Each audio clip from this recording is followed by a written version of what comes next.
시청자 여러분 안녕하세요. 2024년 5월 4일 할텐서울 복음방송에서 보내드리는 주안의 하나 진행의 강승규입니다.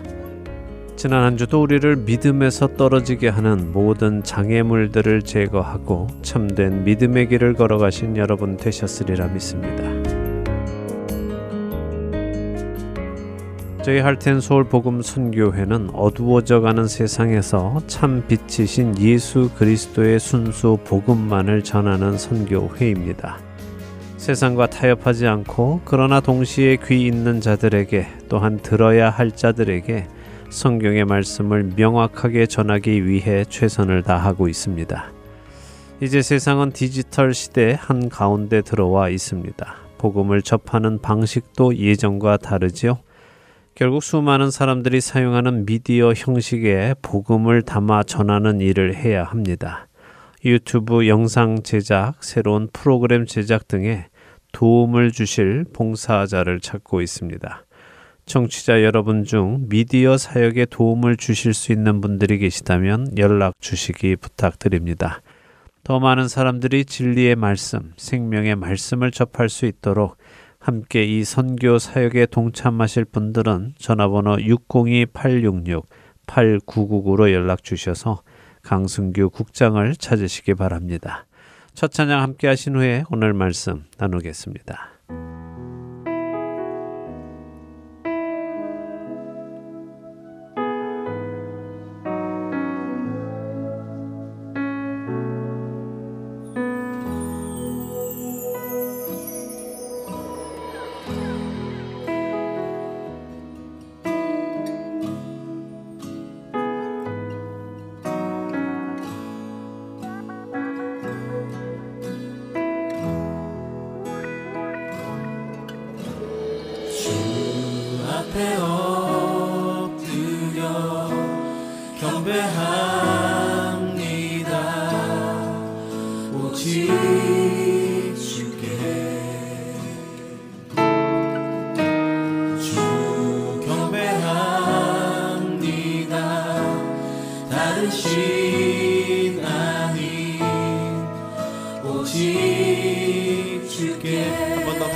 나의 모든 우상들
한 번 더 이 노래를 고백할 때는 하나님보다 더 높이 생각하고 있는 것들, 인정하기 싫지만 하나님보다 더 먼저 생각하고 있는 것들, 또 하나님 앞에서 평안함을 누리지 않고 염려하고 걱정하는 것들에 대해서 모두 다 우상이라 여기고 주 앞에 내려놓았으면 합니다. 그래서 주 앞에 온전한 마음으로 경배하고 주를 높여드리는 시간이 되었으면 합니다. 다시 한번 이 고백으로 주께 나아가겠습니다. 주 앞에 엎드려 경배합니다. 오직 주께 주 경배합니다. 다른 신 아닌 오직 주께 나의 모든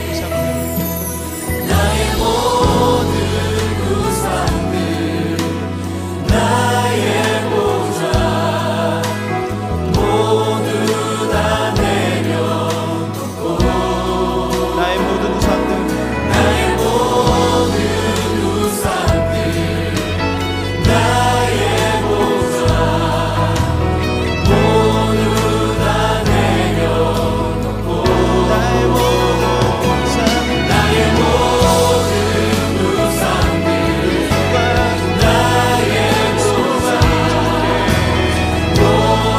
다 내려놓고 나의 모든 우상들 나의 모든 우상들 나의 보좌 모두 다 내려놓고 나의 모든 우상들 나의 보좌 모두 다 내려놓고 나의 모든 우상들을 주 앞에 내놓습니다. 나의 모든 우상들 나의 보좌 모두 다 내려놓고 주 앞에 엎드려 경배합니다. 오직 주께 주 앞에 주 앞에 엎드려 경배합니다. 오직 주께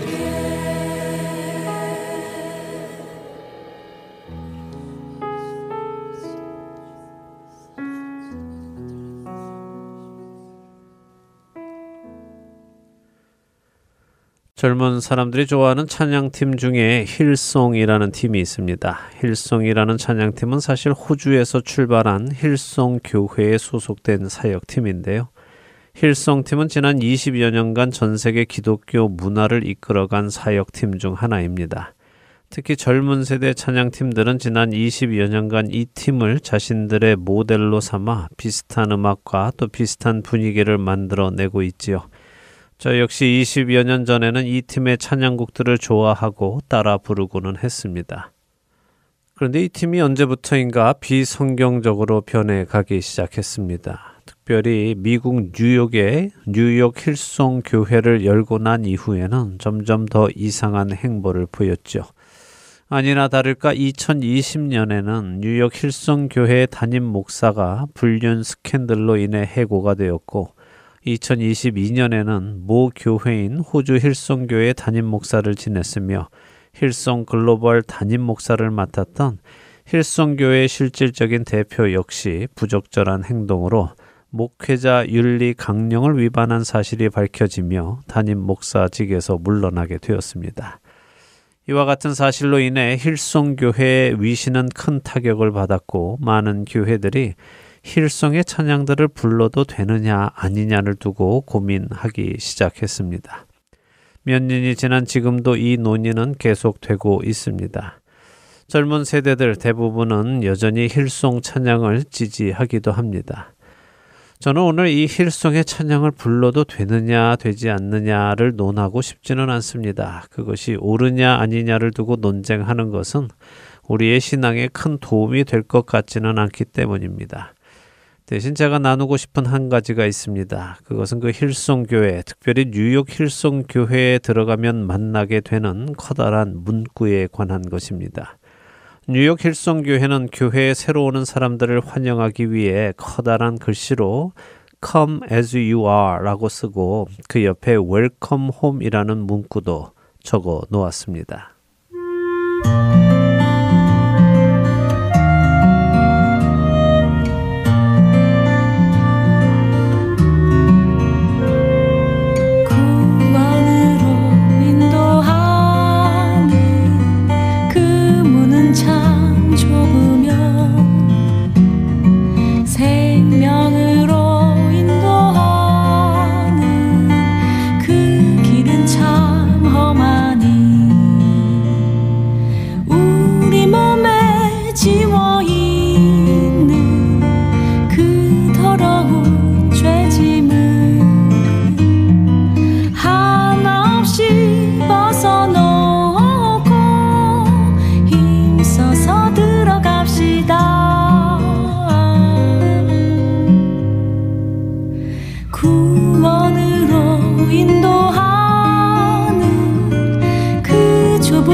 Come as you are, welcome home. 당신의 모습 그대로 오세요. 여러분의 집에 잘 돌아오셨습니다. 라고 이해하면 되겠지요? 뉴욕 힐송 교회를 방문한 사람들은 하나같이 말합니다. 나를 있는 그대로 받아주는 곳이 있다는 것이 정말 감사합니다. 나를 판단하지 않고 그대로 받아주어서 정말 마음이 편안해요. 마치 내 집을 찾은 기분입니다. 라고 말입니다. 여러분은 이 말을 어떻게 이해하십니까? 어떻게 이해하느냐에 따라 이 말은 성경적인 말이 될 수도 있고 비성경적인 말이 될 수도 있습니다. 어떻게 이해하면 성경적인 말이고 어떻게 이해하면 비성경적이 될까요? 죄인을 있는 그대로 찾아오시고 부르신 주님께 감사한다면 그것은 성경적인 말입니다. 그러나 주님이 나 자신을 있는 그대로 인정하고 정죄하지 않고 그대로 살아가게 해주시는 것이라면 그것은 비성경적인 말이죠. 그런데 실제로 이 시대 많은 교인들 중에는 이 비성경적인 생각을 가지고 사는 사람들이 많이 있습니다. 하나님은 나를 있는 그대로 사랑하신다라는 이 말이 하나님이 나를 있는 그대로 인정하신다라는 말은 분명 아닌데도 말입니다. 하나님은 죄인인 우리를 사랑하셔서 부르셨습니다. 우리로 하나님 앞에 다시 올 수 있게 하시기 위해 독생자 예수 그리스도를 보내셔서 십자가에서 죽게 하시고 부활하게 하셨습니다. 이로 인해 죄인이었던 우리는 새로운 생명을 얻게 되었고 이제는 죄를 떠나 의인의 삶을 살아갈 수 있게 되었지요. 어둠의 자녀가 빛의 자녀가 된 것입니다. 옛사람을 벗어버리고 새사람을 입고 살아가게 하신 것입니다.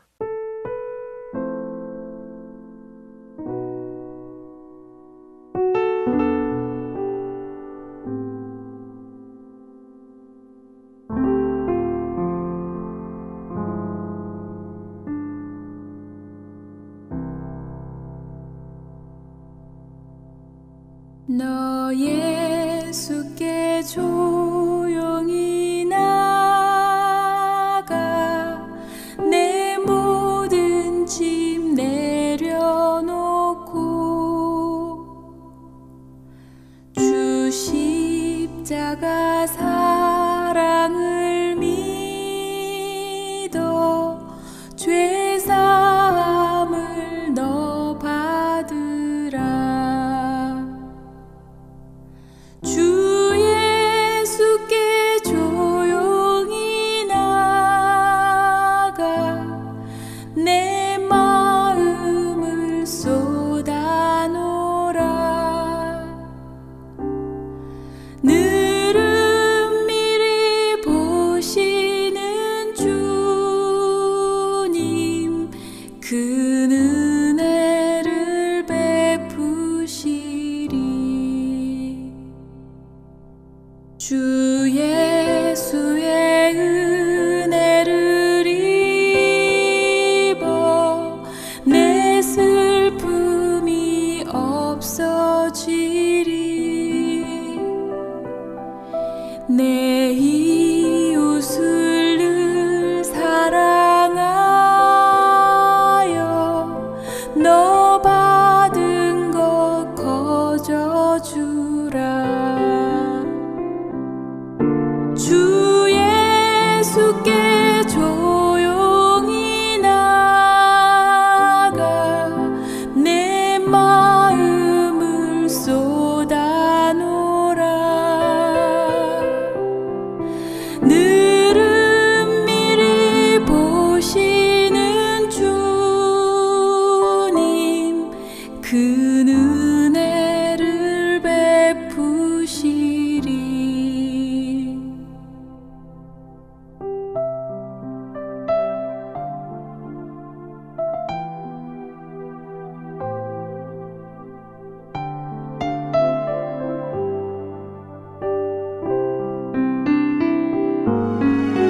너 주님과 사귀어 살면 새 생명이 넘치리라. 주 예수를 찾는 이 앞에 참 밝은 빛 비추어라. 주 예수께 조용히 나가 내 마음을 쏟아놓으라. 늘은 미리 보시는 주님 그 은혜를 베푸시리. 그 은혜를 베푸시리.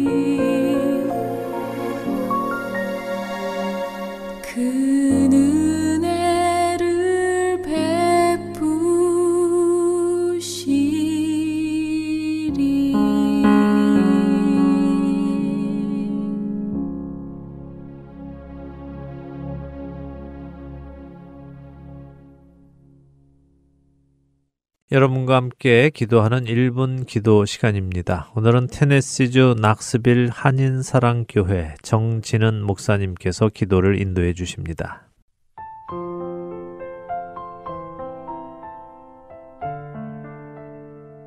할텐 서울 복음방송 1분 기도 시간입니다. 저는 낙스빌 한인사랑교회를 섬기는 정진은 목사입니다. 오늘은 세계를 위한 기도로 나아갔으면 좋겠습니다.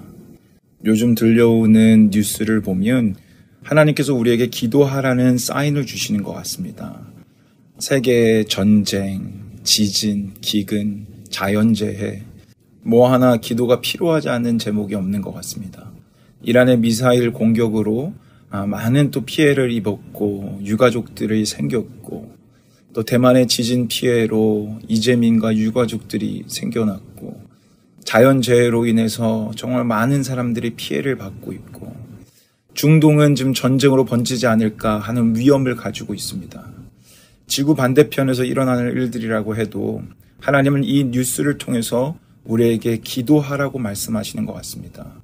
우리를 예수님 믿게 하셨다면 우리에게 분명한 사명은 이 세계 정세를 놓고 그 세계를 움직이고 계신 하나님 앞에 간절히 기도해야 합니다.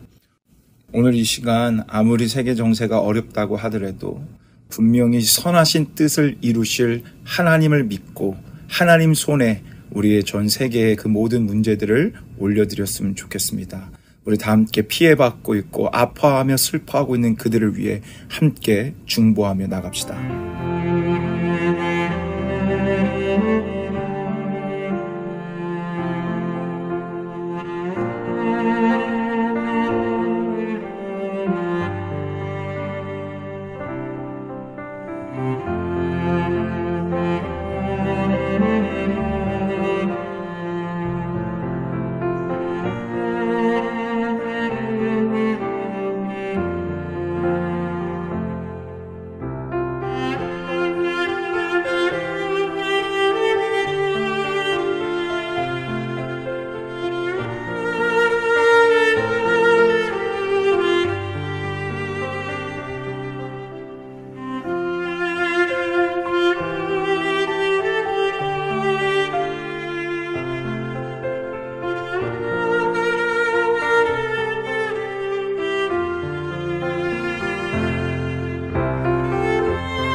모든 만물을 창조하시고 주관하고 계신 하나님 아버지, 이 시간 아파하고 슬퍼하고 있는 모든 전 세계 사람들을 위해 기도합니다.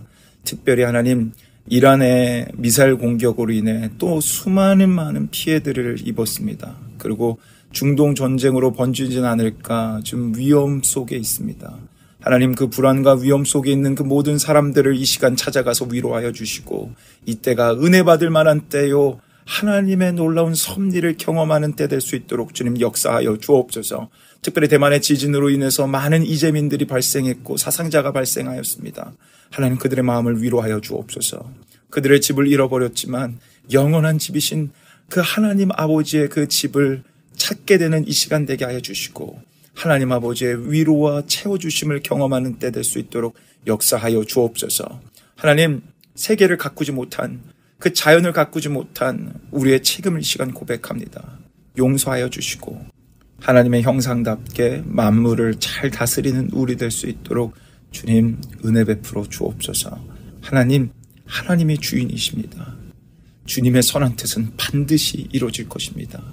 그 뜻을 사모하며 기도하는 우리 되게 하여 주시고, 지금 그렇게 어려운 지역에서 선교 사역하고 있는 선교사님 돌봐주셔서 하나님의 능력과 지혜가 그들에게 넘쳐서 복음 사역과 하나님 나라를 위한 사역에 이바지할 수 있도록 그 선교사님들을 축복하여 주옵소서.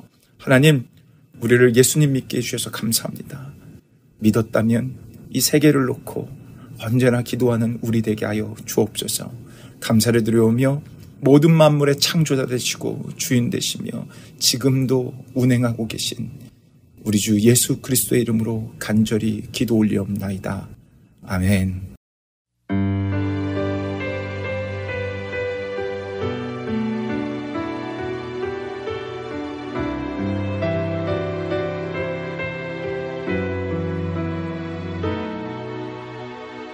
하나님 눈길 머무신 곳,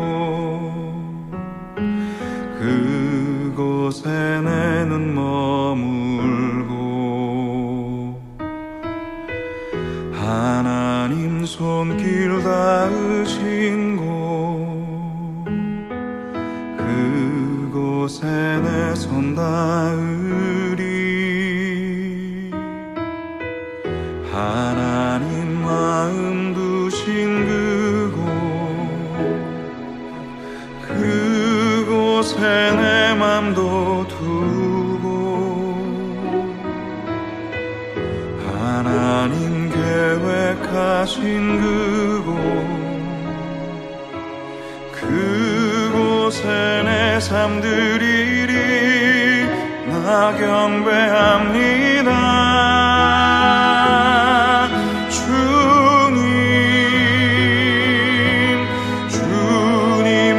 함께 하소서. 나 예배합니다.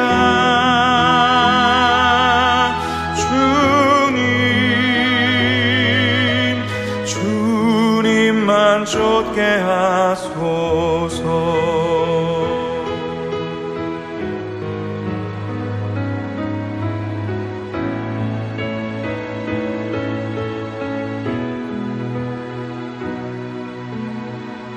하나님 눈길 머무신 곳, 그곳에 내 눈 머물고, 하나님 손길 닿으신 곳, 그곳에 내 손 닿으리. 하나님 마음 두신 그곳에 내 맘도 두고, 하나님 계획하신 그곳에 내 삶 드리리. 나 경배합니다.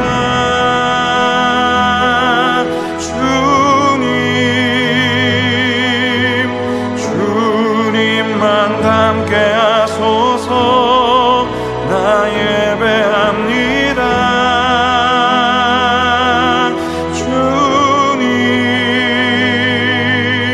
주님만 쫓게 하소서.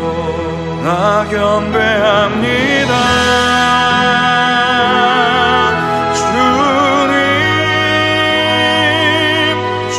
주님만 함께 하소서. 나 예배합니다.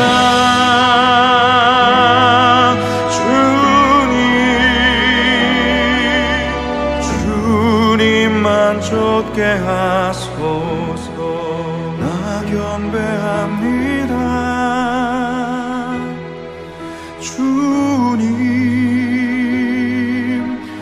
주님만 함께 하소서. 나 예배합니다.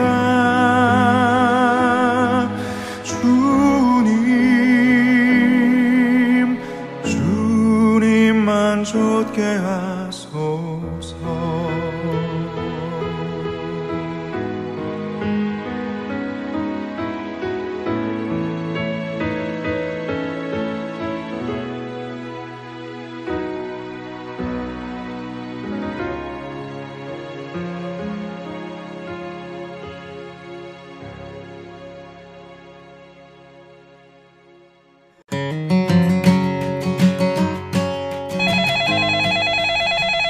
네, 할텐 서울 복음방송입니다. 안녕하세요. 저는 시카고 청취자 정소망이라고 합니다. 네, 안녕하세요. 어떻게 도와드릴까요? 다름이 아니라 할텐 서울 복음방송에 뭔가 도움이 되는 일을 하고 싶은데 저처럼 먼 곳에서도 봉사할 수 있는 일이 있을까요? 그럼요. 당연히 있지요. 전화 주셔서 감사합니다. CD를 만들기 전에 두 편의 설교를 미리 들어주시는 봉사로 스마트폰으로 들으시면 되기 때문에 장소와 시간에 상관없이 사역에 참여해 주실 수 있습니다. 설교를 듣는 것만으로도 도움이 될 수 있다고요? 네, 물론입니다. 마침 이 사역에 애청자분들의 많은 지원을 받고 있어요. 오, 그렇군요. 그렇다면 지금 바로 시작할 수 있어요. 일주일에 단 2편의 설교를 들어보시는 것만으로도 방송의 원활한 진행에 큰 도움을 주실 수 있습니다. 이 사역에 동참을 원하시는 분은 할텐서울 복음방송 사무실로 전화를 주시거나 카톡으로 연락을 주세요. 전화번호는 602-866-8999번입니다. 감사합니다. 사랑하는 나의 목자 음성이 나를 언제나 불러주신다. 할텐 서울 복음 방송은 지난 2000년 3월부터 오늘 현재까지 순수 복음만을 전하고 있는 선교회입니다. 매주 댁에서 CD나 MP3 CD로 방송을 들으실 수 있고 스마트폰 앱이나 팟캐스트, 카카오톡과 홈페이지, 그리고 유튜브를 통해 여러분의 스마트폰에서 들으실 수 있습니다.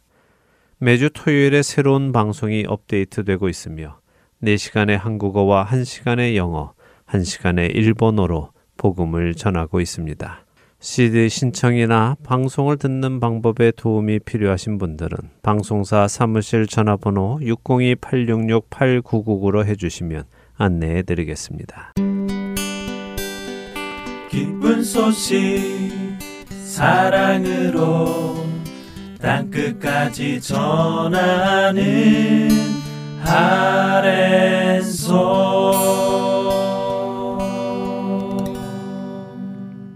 사도들의 행적이 기록된 사도행전을 공부하는 시간입니다. 내 증인이 되리라로 이어드립니다.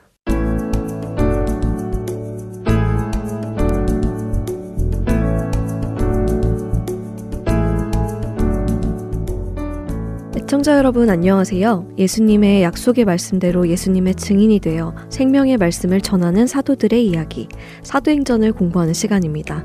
내 증인이 되리라 진행의 백성입니다. 네, 여러분 안녕하세요. 강순규입니다. 잠시 두려움에 스스로의 힘으로 유대인들에게 목숨을 지키려 했던 바울에게 예수님이 나타나셔서 두려워하지 말라고 말씀하시고는 로마에 가서도 예수님을 증언할 것이라고 말씀해 주셨어요. 네, 바울이 스스로 목숨을 지키는 것이 아니라 예수님이 지켜주실 것임을 알게 하시는 것이었죠. 네, 그래서 실제로 유대인들이 바울을 죽이려고 공모했는데 그 공모를 바울의 조카가 듣게 되었고 이것을 바울에게 알렸고 그 사실이 천부장에게까지 들어갔습니다. 네.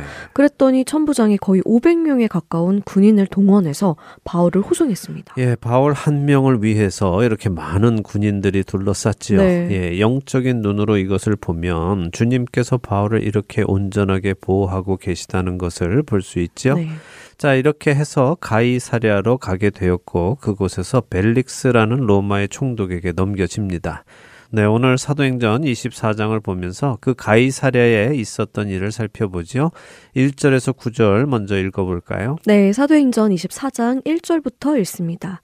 닷새우의 대제사장 아나니아가 어떤 장로들과 한 변호사 더들로와 함께 내려와서 총독 앞에서 바울을 고발하니라. 바울을 부르매 더들로가 고발하여 이르되 벨릭스 각하여 우리가 당신을 힘입어 태평을 누리고 또 이 민족이 당신의 선견으로 말미암아 여러 가지로 개선된 것을 우리가 어느 모양으로나 어느 곳에서나 크게 감사하나이다. 당신을 더 괴롭게 아니하려 하여 우리가 대강 여짜옵나니 관용하여 들으시기를 원하나이다. 우리가 보니 이 사람은 전염병 같은 자라 천하에 흩어진 유대인을 다 소유하게 하는 자요 나사렛 이단의 우두머리라. 그가 또 성전을 더럽게 하려 함으로 우리가 잡아싸우니 당신이 친히 그를 신문하시면 우리가 고발하는 이 모든 일을 아실 수 있나이다 하니.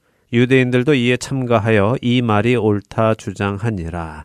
자, 이렇게 가이사랴로 호송된 바울이 도착한 5일 후에 바울을 고소하는 자들이 예루살렘에서 내려왔습니다. 네. 재판이 공식적으로 열린 것이죠. 특별히 지난번 바울과 언쟁이 있었던 아나니아 대제사장도 왔고 더둘로라는 변호사도 왔다고 되어 있습니다. 그런데 변호사면 누구를 변호하는 것이죠? 바울을 변호하는 것인가요? 네, 좋은 질문이네요. 사실 변호사는 피고를 위해서 변호하지요. 네. 예, 현재 바울이 피고이니까 마치 바울을 변호하는 사람인가 하는 생각이 들 수도 있습니다. 그런데 여기 변호사는 레토로스라는 단어로요, 말하는 사람, 연설가라는 의미입니다. 그러니까 예루살렘 공회에서 언변이 좋은 이 바울을 상대할 만한 실력 있는 연설가를 데리고 왔다는 것이죠. 아니나 다를까 재판이 시작되자 더둘로가 바울을 고발하며 입을 엽니다. 그는 언변가답게 바울의 죄를 지적하는 것으로 재판을 시작하지 않고 먼저 벨릭스를 칭찬하며 말을 시작하지요.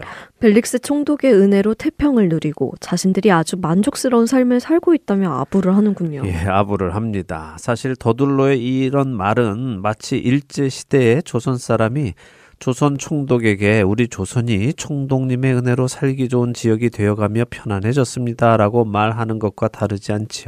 친일파 매국노의 언행이군요. 네, 자신들이 원하는 일을 이루기 위해서 이들은 이렇게 민족적인 자존심도 버려가면서 자신들을 통치하고 있는 로마에 아부를 하고 있는 것입니다. 네. 그러면서 더둘로는 바울의 죄를 3가지로 고소를 하는데요. 첫째는 흩어진 유대인들을 소요하게 하는 것이고, 둘째는 나사렛 이단의 우두머리이고, 셋째는 성전을 더럽히려는 자다라고 고소를 합니다. 자, 그런데 이 3가지 중에서 유대인의 입장에서 가장 큰 죄는 어떤 죄일까요? 말씀하신 이 3가지 중에서요. 네. 아무래도 성전을 더럽히는 것 아닐까요? 그렇죠. 유대인들에게는 성전을 더럽히는 것이 가장 큰 죄입니다. 그런데 지금 더둘로는 가장 큰 죄를 가장 마지막에 이야기하죠. 네. 더둘로는 오히려 유대인들을 소유하게 하는 것을 가장 먼저 이야기합니다. 왜 그럴까요? 아무래도 벨릭스 총독의 입장에서는 유대인들이 동요하고 밀란을 일으킬 것 같은 정황이 있는 것이 더 큰 문제이니까 그것을 더 부각시키려는 것이 아닐까요? 맞습니다. 달변가답게 더둘로는 머리를 잘 쓰고 있는 것입니다. 네. 총독은 아무래도 밀란에 늘 민감해 있을 테니 그런 밀란을 일으킬 만한 작자다라고 바울을 소개하면 벨릭스는 아무래도 바울에게 부정적인 생각을 하게 되겠지요. 네. 바로 그것을 노린 것입니다. 그러면서 더둘로는 바울이 전염병 같은 자라고 하면서 빨리 막지 않으면 큰일이 날 것처럼 이야기를 합니다. 자, 그런데 생각해 보지요. 지금 더둘로가 바울에 대해 고소하는 내용들이 사실입니까? 사실이 아니죠. 물론 그들의 입장에서 보면 예수님을 믿는 바울이 이단이라고는 할 수 있을 수 있겠지만 어쨌든 바울이 밀란을 일으키거나 성전을 더럽히거나 하지는 않았잖아요. 그렇습니다. 그래서 지금 더둘로는 거짓으로 바울을 고소하고 있는 것이죠. 네. 그런데 이런 거짓 고소를 더둘로가 하자 함께 온 대제사장과 장로들이 맞다고 또 맞장구를 쳐줍니다. 자, 이렇게 해서 더둘로의 고소가 끝났습니다. 이제 어떤 일이 일어날까요? 이어서 읽어보지요. 10절에서 21절입니다. 네, 사도행전 24장 10절부터 읽습니다. 총독이 바울에게 머리로 표시하여 말하라 하니 그가 대답하되 당신이 여러 해 전부터 이 민족의 재판장 된 것을 내가 알고 내 사건에 대하여 기꺼이 변명하나이다. 당신이 아실 수 있는 바와 같이 내가 예루살렘에 예배하러 올라간 지 12일밖에 안 되었고 그들은 내가 성전에서 누구와 변론하는 것이나 회당 또는 시중에서 무리를 소동하게 하는 것을 보지 못하였으니 이제 나를 고발하는 모든 일에 대하여 그들이 능히 당신 앞에 내세울 것이 없나이다. 그러나 이것을 당신께 고백하리이다. 나는 그들이 이단이라 하는 도를 따라 조상의 하나님을 섬기고 율법과 선지자들의 글에 기록된 것을 다 믿으며 그들이 기다리는 바 하나님께 향한 소망을 나도 가졌으니 곧 의인과 악인의 부활이 있으리라 함이니이다. 이것으로 말미암아 나도 하나님과 사람에 대하여 항상 양심에 거리낌이 없기를 힘쓰나이다. 여러 해 만에 내가 내 민족을 구제할 것과 재물을 가지고 와서 드리는 중에 내가 결례를 행하였고 모임도 없고 소동도 없이 성전에 있는 것을 그들이 보았나이다.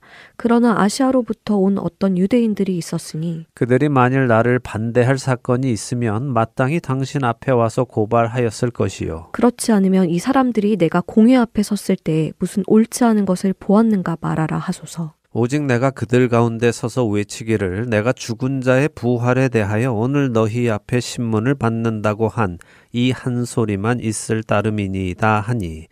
자, 보지요. 더둘로의 고소가 끝나자 벨릭스 총독은 바울에게도 변호할 기회를 줍니다. 그래도 공정하네요. 예, 다행입니다. 예, 바울은 벨릭스의 허락을 받아서 변호를 시작하면서 벨릭스가 이 지역의 총독으로 오랫동안 있어서 유대 문화에 대해 잘 알고 있으니 자신이 설명하기가 쉽다고 입을 엽니다.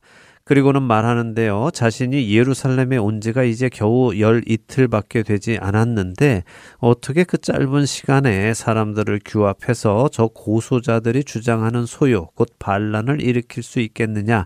그건 가능하지 않다라고 하죠. 네, 또한 자신이 누군가 만나서 그런 계획을 공모하거나 하는 것을 본 사람도 없다고 하네요. 그러니까 더둘로가 고소한 첫 번째 내용이 거짓이라는 것이군요. 그렇습니다. 이렇게 더둘로가 고소한 첫 번째 건에 대한 무죄를 주장합니다. 네. 그리고 두 번째 고소건, 곧 바울이 나사렛 이단의 괴수라는 것에 대한 변론을 시작하지요. 자신은 그들이 이단이라고 하는 그 도를 따라 조상의 하나님을 섬기고 율법과 선지자들의 글에 기록된 것을 다 믿는다면서 자신의 믿음을 먼저 말합니다. 그런데 자신이 이단이라면 저 유대인들이 믿는 것과 달라야 하지 않겠습니까? 하고 묻는 것이죠. 네. 하지만 자신은 저들이 믿는 것을 다 믿고 의인의 부활과 악인의 부활이 있다는 것도 믿기에 항상 하나님 앞과 사람 앞에서 양심의 거리낌 없이 살도록 힘쓰고 있다. 그런데 이것이 죄입니까? 하고 되묻는 거죠. 저들이 믿는 하나님이나 자신이 믿는 하나님이 똑같은데 어떻게 이단이냐? 그러니 두 번째 고소건도 성립이 안 되는 무죄라는 주장이네요. 맞습니다. 그리고 이제 세 번째 고소건이죠. 네. 성전을 더럽게 하려 했다 하는 죄에 대한 변론입니다. 바울은 자신이 몇 년 만에 예루살렘에 왔으며 자신이 온 것은 성전을 더럽히기 위함이 아니라 내 민족이 기근도 겪고 힘들다는 이야기를 들어서 그들에게 도움을 줄 연보와 성전의 재물을 가지고 온 것뿐이다 라고 설명을 하죠. 자신은 성전에서 모든 결례를 따라 행했고 어느 누구도 선동해서 성전을 더럽게 하려고 하는 시도가 없었음을 예루살렘에 있는 유대인들이 모두 보아서 다 안다고 스스로를 변호합니다. 그런데 문제가 생긴 이유는 아시아로부터 온 어떤 유대인들이 자신을 반대하기 때문에 소동이 일어난 것이다. 그런데 내가 정말 성전을 더럽혔다면 그것을 본 증인들이 여기 이 자리에 있어야 하는 것 아니냐. 그런데 증인이나 증거도 없이 그냥 나를 고소하는 것뿐이다 라면서 또 무죄를 설명하지요. 세 가지 모두 무죄인 것을 설명하네요. 예, 그렇습니다. 자, 그런데 재미있는 것이 하나 있습니다. 네. 21절의 말씀을 다시 한번 보죠. 21절의 말씀을 보면 바울이 내가 그들에게 한 말은 이것 하나밖에 없습니다. 내가 죽은 자의 부활에 대하여 오늘 너희 앞에 신문을 받는다라는 이 말 하나 한 것밖에는 없습니다. 라고 말하고 있죠. 네. 자, 그런데 바울은 왜 이 말을 할까요? 혹시 이 말이 공회에서 사두개인들과 바리새인들이 논쟁이 일어나도록 했던 그 말 아닌가요? 맞습니다. 바로 그 말이지요. 그래서 저는 지금 바울이 하는 이 말이 네. 나는 저 더둘로가 고소하는 것에 대해서는 아무런 죄가 없습니다. 오직 내가 잘못한 것이 하나 있다면 그들에게 오직 내가 죽은 자의 부활에 대하여 오늘 너희 앞에 신문을 받는다라고 말한 것 그거 하나입니다. 라고 말하는 것으로 들립니다. 그 말을 한 날 밤에 주님이 나타나셨고 바울에게 두려워 말라고 하셨기에 바울이 그날 자신이 그렇게 한 말이 잘못이었다고 인정한다는 말씀인가요? 네, 저는 그렇게 봅니다. 자, 어쨌든 이렇게 하여 바울의 변론이 끝이 났습니다. 네. 이제 벨릭스는 양측의 주장을 모두 들었습니다. 그러니 결론을 내려주어야 하지요. 네. 어떤 결론을 내릴까요? 22절에서 27절 읽어보죠. 네, 사도행전 24장 22절부터 또 읽습니다. 벨릭스가 이 도에 관한 것을 더 자세히 아는 고로 연기하여 이르되 천부장 루시아가 내려오거든 너희 이를 처결하리라 하고 백부장에게 명하여 바울을 지키되 자유를 주고 그의 친구들이 그를 돌보아 주는 것을 금하지 말라 하니라. 수일 후에 벨릭스가 그 아내의 유대 여자 드루실라와 함께 와서 바울을 불러 그리스도 예수 믿는 도를 듣거늘 바울이 의와 절제와 장차 오는 심판을 강론하니 벨릭스가 두려워하여 대답하되 지금은 가라. 내가 틈이 있으면 너를 부르리라 하고 동시에 또 바울에게서 돈을 받을까 바라는 고로 더 자주 불러 같이 이야기하더라. 이태가 지난 후 보르기오 베스토가 벨릭스의 소임을 이어받으니 벨릭스가 유대인의 마음을 얻고자 하여 바울을 구류하여 두니라. 자, 사도행전을 기록한 누가에 의하면 벨릭스는 이 도, 곧 예수 그리스도의 복음에 대해 잘 알고 있다고 기록하고 있습니다. 그러면 벨릭스도 그리스도인인가요? 그런 것 같지는 않습니다. 단지 이런 류의 사람들이 있다는 것을 알고 있는 것으로만 보입니다. 벨릭스는 더둘로와 바울의 주장을 듣고는 스스로 판단하지 않고 심판을 연기하지요. 네. 바울을 자신에게로 보낸 천부장 루시아라는 사람이 가이사랴에 오면 그때 판결을 내리겠다고 합니다. 그런데 자신이 총독인데 왜 판결을 내리지 않고 자기 부하인 천부장이 오면 내리겠다고 하는 것이죠? 예, 그래서 지금 이 말이 무슨 말인가 하면요. 벨릭스는 그리스도의 복음이 무엇인지 알고 있기 때문에 지금 예루살렘 공회가 고소한 것처럼 그런 죄가 바울에게 없다는 것을 알고 있다는 말입니다. 그래서 이 문제는 공회가 고소하는 그런 문제가 아님을 알고 있는 것이죠. 자, 보세요. 만일 바울이 죄가 있다고 벨릭스가 생각을 한다면 벨릭스는 바로 바울에게 판결을 내렸을 것입니다. 그런데 자기 생각에 바울에게 죄가 없습니다. 하지만 그렇다고 바울에게 죄가 없다고 선언해 주기에는 사정이 좋지 않지요. 사정이 좋지 않다고요? 네. 어떤 사정일까요? 자, 벨릭스가 이 사건을 지켜보니 예루살렘 공회는 바울을 사형에 처하기 원하고 있습니다. 네. 그런데 바울은 로마 시민이니 바울의 죄가 성립되지 않는 이 상황에서 공회의 눈치를 보고 그들에게 좋게 보이기 위해서 죄인으로 판결을 내리면 벨릭스 자신이 로마 정부로부터 책임을 물릴 수 있죠.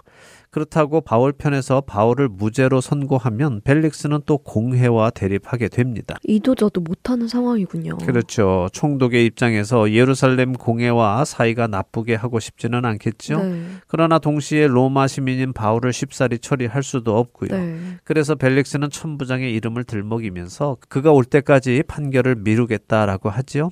그럼 벨릭스는 정말 천부장 루시아를 불렀을까요? 성경에는 그런 내용은 없습니다. 그저 오늘 이 자리에서 판결을 내리지 않는 그럴듯한 변명을 주고는 이 재판을 흐지부지 끝내버리려는 것입니다. 그것을 어떻게 알 수 있습니까? 27절에 보니까 바울이 그렇게 2년이라는 시간을 여기서 보내기 때문이죠. 그렇네요. 천부장이 오면 판결을 한다고 해놓고 2년이나 지났다면 그건 판결을 내릴 마음이 없는 것이네요. 네, 그렇게 보는 것이 맞겠죠. 네. 더군다나 벨릭스가 바울을 대하는 것을 보십시오. 죄인이 아니니까 바울을 지키기는 하되 자유를 주고 친구들이 그를 돌보아 주는 것을 금하지 말라고 하지요. 그렇네요. 정말 죄인이라면 이렇게 대우하지 않았겠네요. 맞습니다. 자, 이렇게 재판은 흐지부지 끝났고요. 사내들인 공회 사람들은 예루살렘으로 돌아갑니다. 그리고 벨릭스는 자신의 아내인 두루실라 곧 헤롯 아그리빠의 딸과 함께 바울을 불러서 예수 그리스도의 복음에 대해 듣습니다. 그래도 이 벨릭스는 복음에 관심은 있었던 것 같아요. 바울을 청해서 듣는 것을 보면요. 네, 관심이 있었던 것으로 보입니다. 네. 그러나 그저 관심만 있을 뿐 받아들이지는 않지요. 바울은 그들에게 의와 절제와 앞으로 있을 심판에 대해 설명을 했다고 기록하지요. 자, 바울은 왜 의와 절제 그리고 심판을 그들에게 말했을까요? 일반적으로 바울이 복음을 전할 때는요, 죄와 심판 그리고 구원을 설명하는데 말입니다. 오, 그러네요. 좀 다르네요. 왜 그렇죠? 예, 이것은 벨릭스와 그의 아내를 향한 바울의 눈높이 전도인 것입니다. 지난번에 설명드린 것처럼 벨릭스는 노예 출신이었기 때문에 신분 상승을 위해서는 무엇이든 하는 사람이었습니다.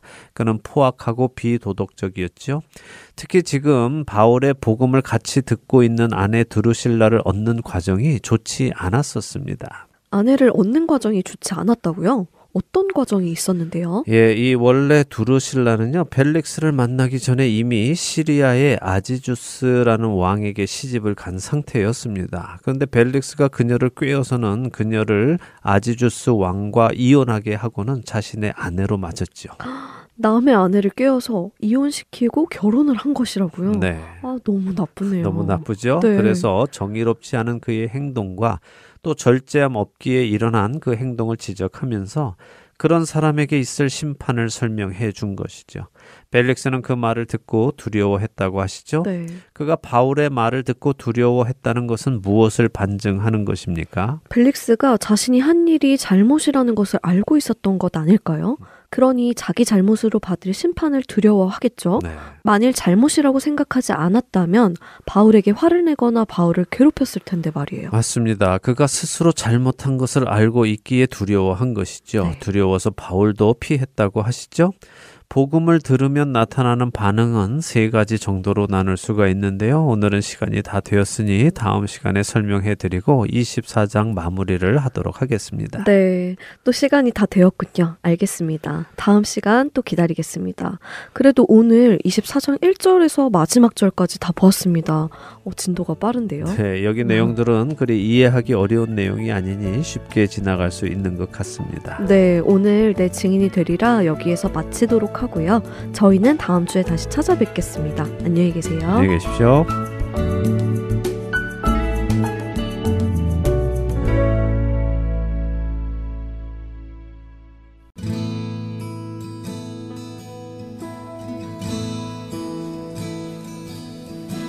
주님 큰 영광 받으소서.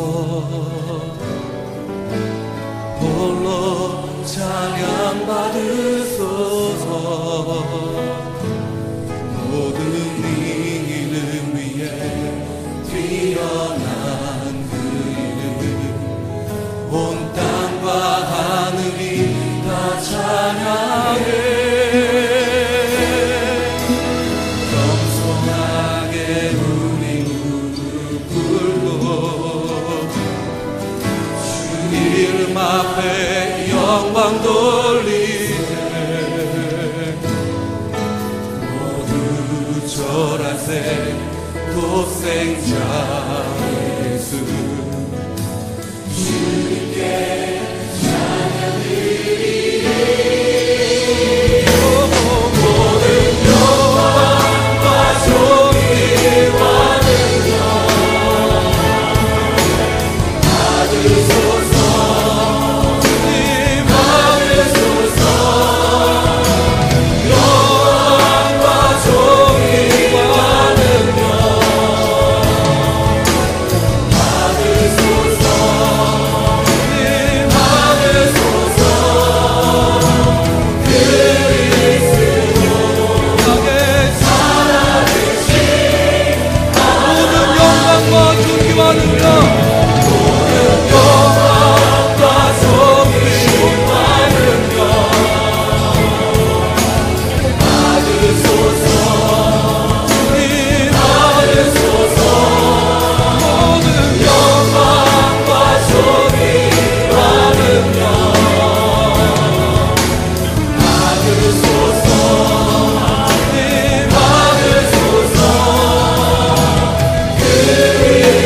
자매인들만 고백하십시다. 주님, 주님.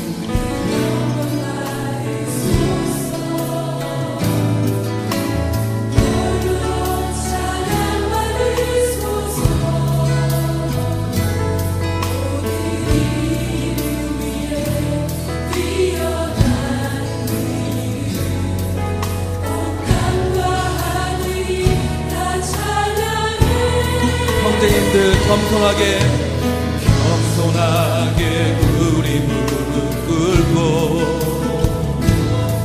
주 이름 앞에 영광 돌리세. 모두 절하세. 독생자 예수 주님께 찬양 드리리. 다같이 모든 영광과 존귀와 능력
안타깝게도 요즘 사람들은 복음을 오해하여 자신이 옛사람을 그대로 입고 살아가도 된다고 착각합니다.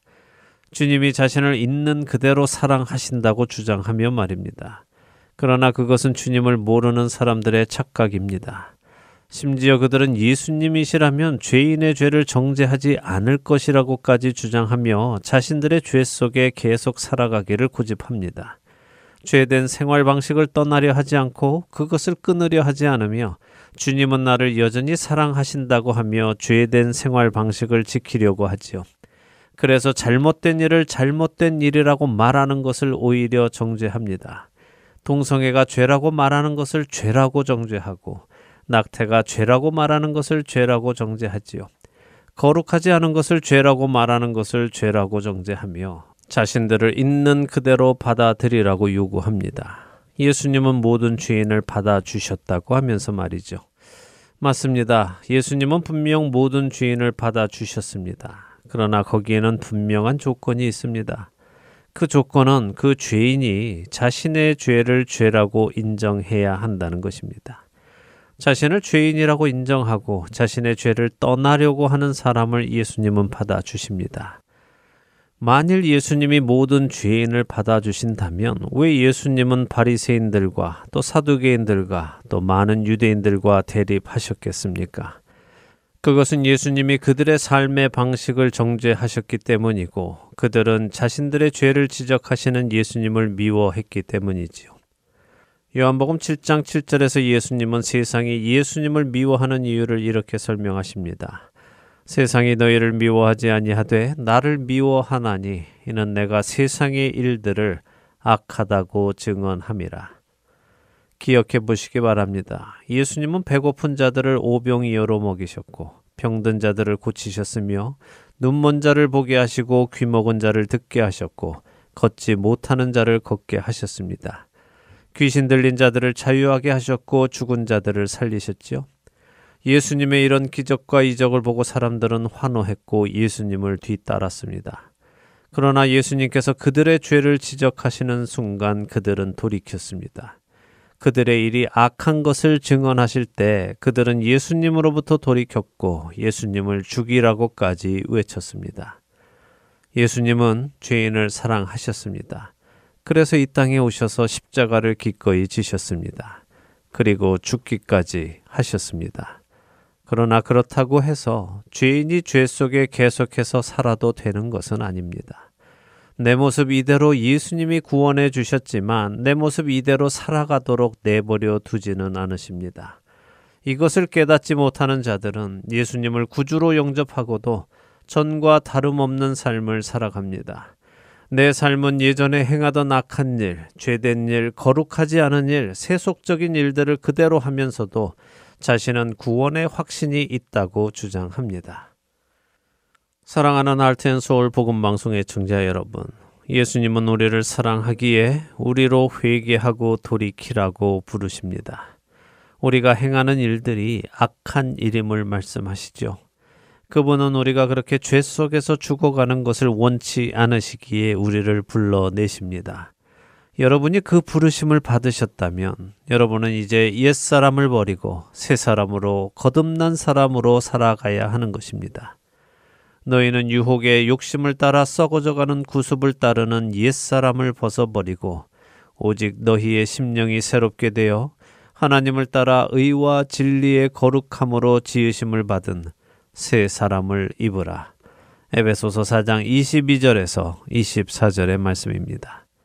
너무도 거짓된 복음이 넘쳐나는 이 시대, 성경으로 돌아가 성경이 말씀하시는 참된 복음을 깨닫는 은혜가 저와 여러분에게 있기를 소망합니다.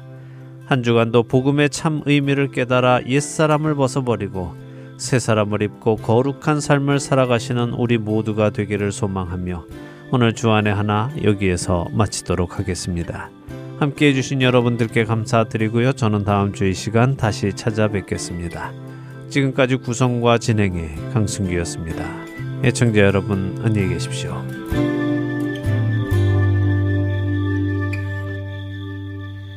주님 다시 오실 때까지 나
주님 다시 오실 때까지 나는 이 길을 가리라. 좁은 문 좁은 길 나의 십자가 지고 나의 가는 이 길 끝에서 나는 주님을 보리라. 영광의 내 주님 나를 맞아주시리. 주님 다시 오실